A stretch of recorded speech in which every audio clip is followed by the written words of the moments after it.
Infografik oleh Abir Kanso. Infografik yang memperincikan bilangan kanak-kanak yang dibunuh oleh entiti Israel sejak pencerobohan 7 Oktober di Semenanjung Gaza bermula.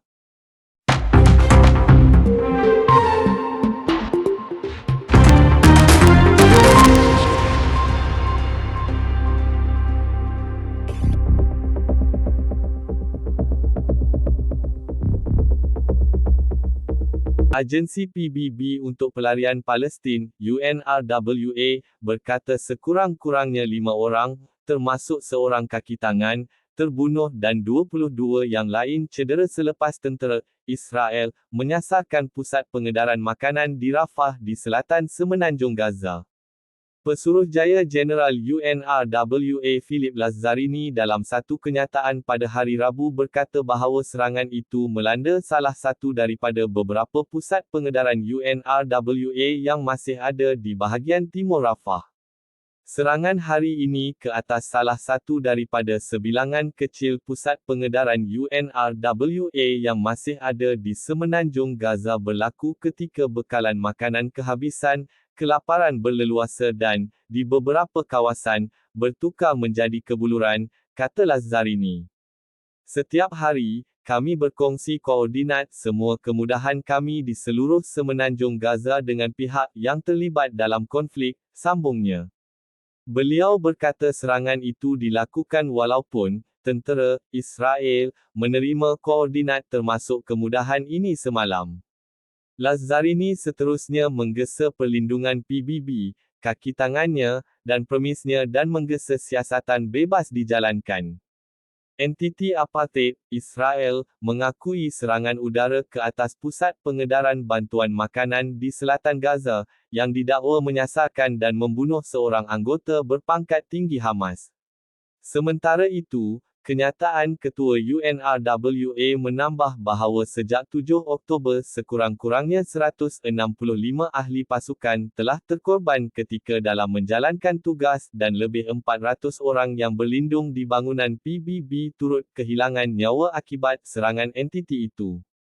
Lebih daripada 150 kemudahan agensi itu, termasuk sekolah dan tempat perlindungan, telah dilanda perang, dengan beberapa musnah, dan kaki tangan UNRWA dilaporkan telah dianiaya dan dihina ketika berada di pusat tahanan Israel, menurut UNRWA. Secara berasingan, Kementerian Kesihatan di Semenanjung Gaza berkata 6 orang terbunuh dalam serangan terbaru ke atas rakyat Palestin yang menunggu bantuan kemanusiaan di bulatan Kuwait di Bandar Gaza. Agensi berita Wafa berkata, kira-kira 83 orang yang cedera dalam serangan itu telah dipindahkan ke kompleks perubatan Al-Shifa di bandar itu. Sejak beberapa minggu lalu, tentera Israel telah meningkatkan serangan mereka di bulatan Kuwait, kawasan di mana kumpulan besar berkumpul untuk menunggu penghantaran bantuan. Pasukan pendudukan Israel membunuh 11 orang yang menunggu bantuan makanan di bulatan pada malam Isnin. Tentera Israel telah menyekat penghantaran bekalan kemanusiaan ke utara Gaza selama beberapa minggu, dan beribu-ribu kanak-kanak pergi tanpa makanan dan ubat-ubatan yang mencukupi. Pencegahan konvoi bantuan dilakukan kerana pegawai kemanusiaan telah pun mengeluarkan amaran keras, menyatakan bahawa melainkan gencatan senjata dilaksanakan dan bantuan dinaikkan dengan ketara, angka kekurangan zat makanan dan penyakit dijangka meningkat, yang membawa kepada kehilangan nyawa yang membimbangkan. Setakat ini, rejim Tel Aviv telah mengorbankan sekurang-kurangnya 31,272 rakyat Palestin, kebanyakannya wanita dan kanak-kanak, dan mencederakan 73,024 yang lain.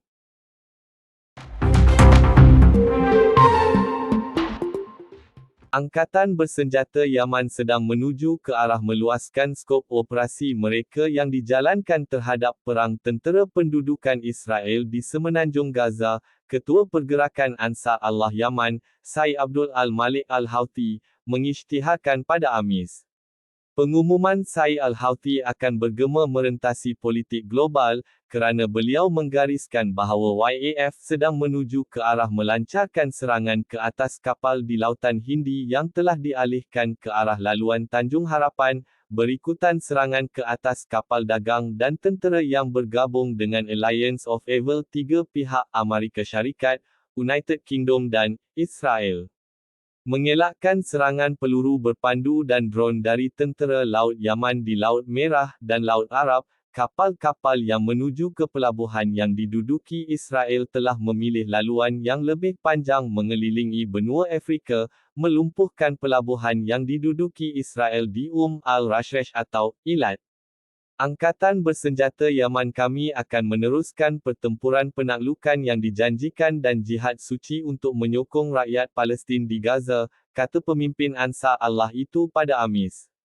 Operasi yang menyasarkan kapal dan kapal yang berkaitan dengan Israel yang bergabung dengan pihak Amerika dan British sedang berjalan dengan keberkesanan yang tinggi, dedahnya.